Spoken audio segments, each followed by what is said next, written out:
কুসুমের বাবা শঙ্করকে মেরে ফেলে একটা চিঠি লিখে দিয়েছে কুসুমের হাতে।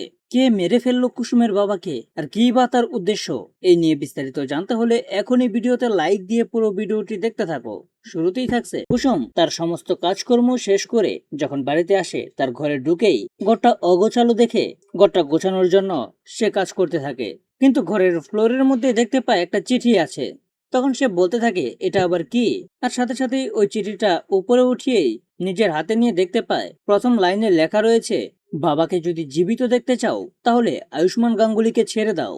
তখন কুসুম অনেকটাই অবাক হয়ে যায়, আর অবাক হয়ে চিঠিটা ভালো করে আবারও পড়তে থাকে। সেখানে লেখা থাকে, তুমি যদি আয়ুষ্মান গাঙ্গুলির জীবন থেকে দূরে সরে যাও তাহলেই তোমার বাবাকে আমরা তোমাদের বাড়িতে পাঠিয়ে দেব।